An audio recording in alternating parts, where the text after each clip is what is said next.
اگر تم چاہتے ہو کہ تمہاری کوئی بھی دعا رد نہ ہو تو تم اپنے دن کا آغاز صدقہ دینے سے کیا کرو۔ کسی کے برے کہنے سے ہم نہ برے ہو جاتے ہیں اور نہ ہی اچھے۔ اپنی زبان سے ہر شخص اپنا ظرف دکھاتا ہے اور دوسرے کا عکس نہیں۔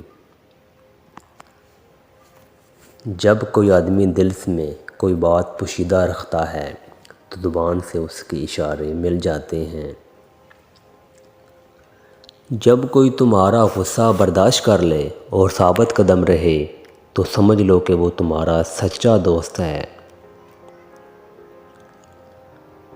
ہمیشہ ایسے شخص کو چنا کریں جو آپ کو عزت دے، کیونکہ عزت محبت سے کئی گنا زیادہ خاص ہوتی ہے۔ اگر کوئی تم سے روٹھ جائے اور پھر وہی تم سے ملنے کو ترسے تو اسے کبھی مت کھونا، کیونکہ وہ تم سے بہت زیادہ محبت کرتا ہے۔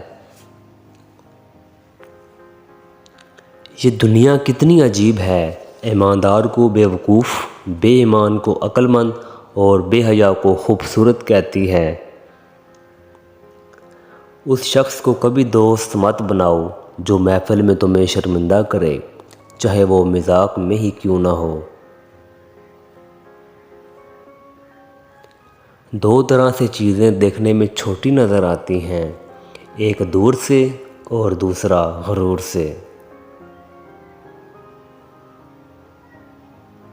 اگر تم کسی کے ساتھ بھلائی کرو اور تمہیں اس کا بدلہ برائی کی صورت میں ملے تو سمجھ جاؤ کہ تمہاری کوئی نیکی قبول ہو گئی ہے۔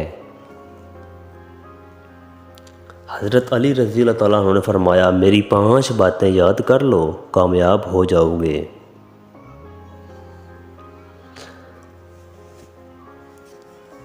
پہلی بات، اللہ کے علاوہ کسی سے کوئی امید نہ رکھنا، کیونکہ اللہ کے علاوہ کوئی بھی نہیں ہوتا جو تمہاری امیدوں کو پورا کر سکے۔ دوسری بات، اپنے گناہوں کے علاوہ کسی چیز سے نہ ڈرنا کہ کل کو جب اپنے اللہ کے سامنے جاؤ گے تو کیا منہ دکھاؤ گے۔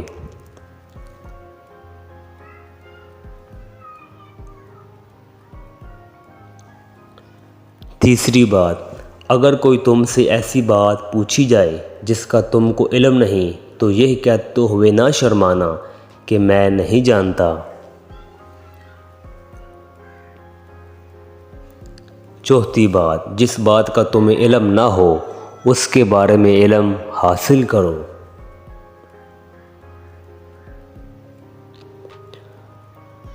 اور پانچویں اور آخری بات یہ فرمائی کہ صبر کرو، صبر بہتر ایمان کا حصہ ہے، بلکہ یہاں تک فرمایا کہ صبر کا مقام ایسا ہے جیسے بدن میں سر کا مقام۔